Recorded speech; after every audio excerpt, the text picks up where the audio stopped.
네, 안녕하세요. 아파트 박사 TV의 장성철입니다. 현아입니다. 네, 반갑습니다. 네, 오늘은 모르면 당한다. 관리비 폭탄이라는 주제로 찾아왔습니다. 관리비 폭탄. 많은 사회적 이슈가 있었는데 생각나시는 관리비 폭탄 이슈 있으세요?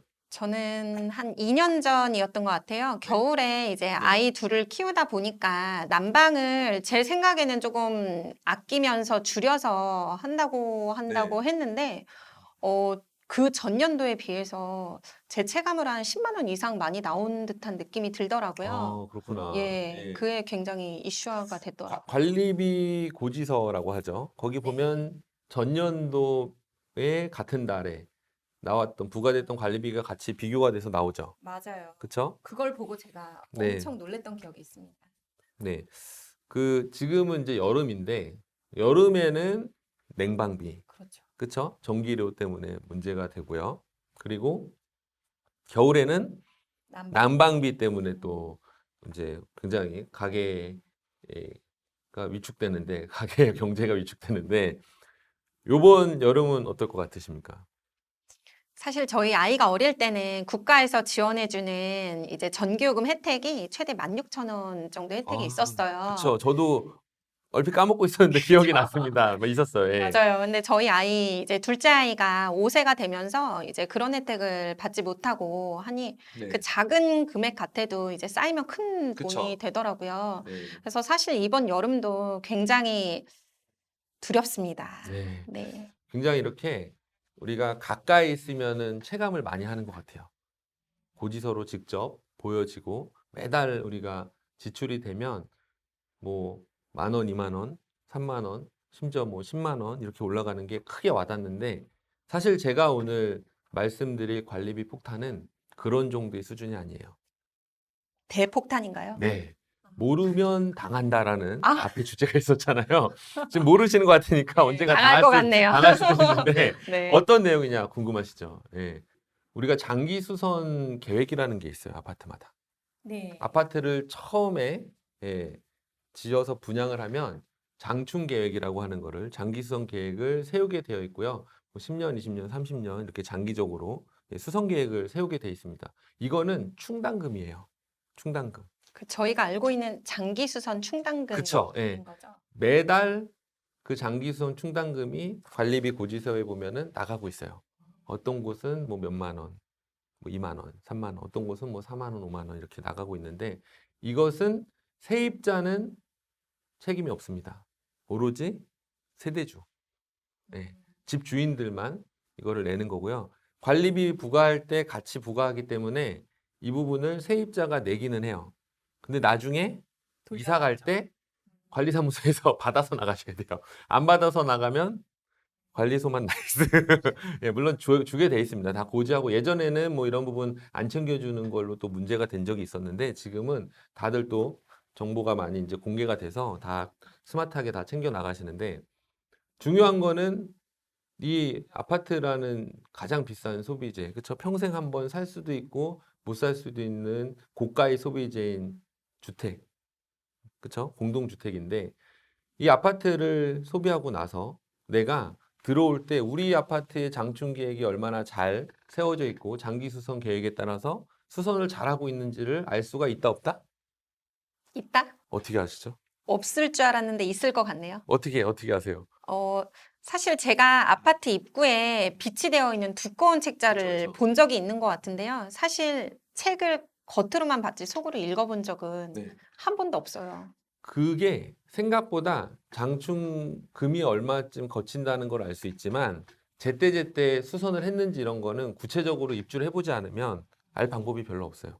지금 이제 공인중개사로서 이제 그 공동주택 매매나 이런 것도 많이 해보시겠지만 물어보시는 분들 중에 여기 아파트 뭐 초품화예요, 뭐 초등학교 품고 있어요라든지 아니면은 뭐 교통이 얼마나 좋아요라든지 그쵸? 뭐 교육이나 교통 뭐 여러 가지 또 주거 환경에 대한 인프라를 따지긴 하지만 아파트 자체의 장충 계획을 얼마나 잘 실행하고 있나 이렇게 질문하시는 분이 있나요? 단 한 번도 없었어요. 없었죠. 그것이 바로 제가 제기하는 문제입니다. 예. 왜냐? 이제는 아파트가 30년 이상 노후화되다 보니까 장충 계획을 제대로 실행하지 않은 아파트는 관리비 폭탄에 대한 리스크를 가지고 있다라고밖에 할 수 없어요. 예. 결국에는 관리비가 계속적으로 장충 계획을 뒤로다 밀어놓는 거죠. 지금 올리면 주민들이 관리비가 높아진다고 반발하시죠. 반발하고 항의를 하죠. 그러니 입주대표 회의도 관리비를 높일 수가 있어요, 없어요? 없죠. 부담이 되는 거죠. 그리고 관리소장님은 장충 계획에 따라 공사를 안 하면 편해요. 어때요? 편하시겠죠. 예, 일을 안 하면 편한 거잖아요. 예, 뭐 예를 들어서 도색은 뭐 5년마다 혹은 이제 7년마다 예, 하고 있는데 그 부분도 뭐 보기 멀쩡하면 그냥 미룰 수 있지만 그것도 제때제때 안 하면은 안에 또 이렇게 뭔가 크랙 같은 게 있어서 빗물이 들어가 그러면은 이제 누수나든지 호미로 막을 거를 가래로 막는 그쵸? 그런 상황이 발생할 수도 있다고 하고요.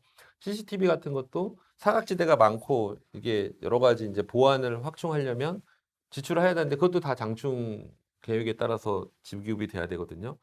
근데 이제 내가 갑자기 나는 그런 거에 대해서 관심이 없어. 그러면 그걸로 높인다고 동의를 받으려고 장기성 계획을 좀 변경해서 이거를 이제 CCTV를 교체하려고 그러면 반대를 하는 거죠.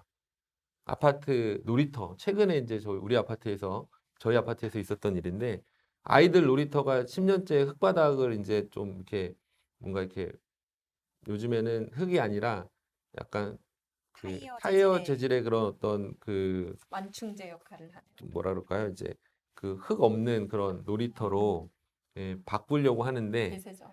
그렇게 만들려고 하니 이 세대주 구성이 젊은 층이 한 30%밖에 안 되고 어디 가나 지금 다 그렇게 돼 있어요. 예. 장년층이 아이들 벌써 다 키운 층이 한 70% 이상 되니까 그거에 대해서 반대를 많이 하시는 거죠. 입주자 대표의 구성도 예전에는 되게 그 장년층이 많았어요. 노년 장년층이. 그러다 보니까 왜 그런데 돈을 쓰냐? 애들은 흙을 밟으면서 살아야지. 이런 얘기를 하는 거죠. 예.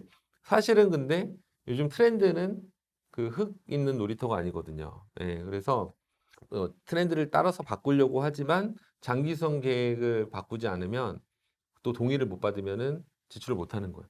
근데 나중에 아파트가 계속 보수는 못하고 기존에 이제 노후된 채로만 이렇게 있다 보면 어느 순간 아파트 전체의 가치가 하락될 수 있다.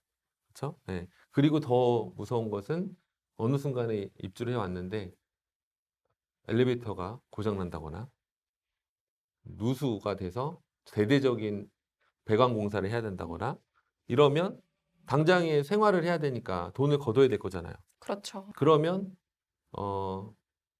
뒤집어 쓰는 겁니다. 관리비 모르면 당한다. 제대로 관리가 안 돼 있는 노후된 아파트에 내가 입주를 했을 때 그 부분이 해결이 안 되면 내가 불편하니까 그 부분에 대해서 동의를 해줘야 될 거 아니에요. 세입자가 있어도 집주인이 당장에 20층 뭐 10층 이상을 오르내릴 수 없으니까 그쵸? 짐도 날라야 되고 택배도 요즘에는 엘리베이터 없으면 올라오지도 않아요. 그쵸? 그렇죠. 그러면 한 번에 관리비가 200만 원, 300만 원 부과될 수도 있다라는 거예요. 무섭네요. 네, 그래서 이런 부분들이 얼마나 잘 관리되고 있는지를 평가를 해야 돼요. 어느 분이 평가를 하시죠? 아직은 없어요. 아, 제가 한번 만들어 볼 예정입니다. 아파트 박사가 그동안 많은 공부를 스터디를 해보니까 부족한 게 너무 많아요. 이 대한민국의 공동주택을 관리하는 어떤 부분들이 너무 행정 사각지대고 주민들도 사실 그동안 많은 관심을 못 가졌는데 그거는 우리의 잘못이라기보다는 시스템이 그렇게 돼 있었다. 왜냐? 우리가 잘하고 있는 우리 저기 공부 잘하는 학생들 별로 이렇게 신경 많이 안 쓰잖아요. 그렇죠. 예, 알아서 시험 잘 보고, 알아서 대학 잘 가고, 알아서 취업 잘하고, 알아서 결혼하고, 알아서 잘 사는 사람은 신경 안 쓰는데, 이 아픈 손가락은 항상 신경이 쓰이잖아요. 대한민국의 공동주택은 그전까지는 아픈 손가락이 아니었어요. 근데 앞으로 향후 10년, 많게는 20년간 이 대한민국의 70%를 차지하고 있는 공동주택은 반드시 아픈 손가락으로서의 어떤 갈등이라든지 문제점이 발생을 할 거라는 게 제 확신입니다. 네. 이것을 누군가는 개선해 나가고 바꿔 나가야겠죠. 네. 누가? 우리가 예. 우리가 아파트 박사 TV를 구독하고 시청하고 계시는 대한민국의 모든 입주민들, 아파트 소비자라고 제가 명명할게요. 이 아파트 소비자라는 말도 제가 처음 대한민국에서 만들어낸 말인데 제가 사실 이제 소비자 박사잖아요. 그래서 예, 트렌드 용어 같은 거를 많이 만들어내고 있어요. 한창 그 코로나 때 분노 소비 이런 건 제가 만든 네, 분노 소비. 용이 들어본 적 있으세요? 아, 그럼요. 예, 제가 만든 분노 용어입니다. 소비. 예. 코로나 블루로 인해서 굉장히 커피나 담배 이런 거에 이제 소비가 막 늘어난다. 근데 그런 거는 그 사실 스트레스가 이 변형계라는 데 이렇게 막 자극을 주면은 분노의 어떤 감정이 일어난대요.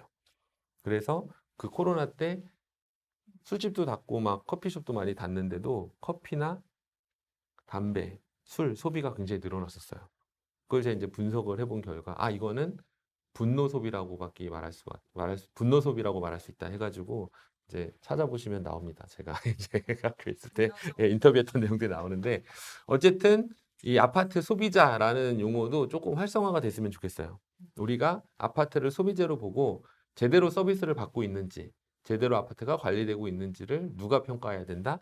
바로 우리가 해야 된다라는 겁니다. 우리가 관심을 갖지 않으면 관리가 제대로 될 수가 어렵죠. 없겠죠. 그렇죠? 그래서 아파트에 여러 가지 그런 장충 계획이라든지 장기손 충당금이 제대로 예, 관리되고 있는지를 궁극적으로는 우리가 아파트 집값에도 반영시키고 뭔가 이렇게 아파트 가치에 반영을 시켜야 되는 게 맞다라고 저는 봅니다. 할 수 있겠죠? 화이팅! 네, 화이팅. 요즘 계속 화이팅으로 마무리하네요. 네, 얍 하면 화이팅 할까요? 얍, 얍, 좋아요. 화이팅! 화이팅!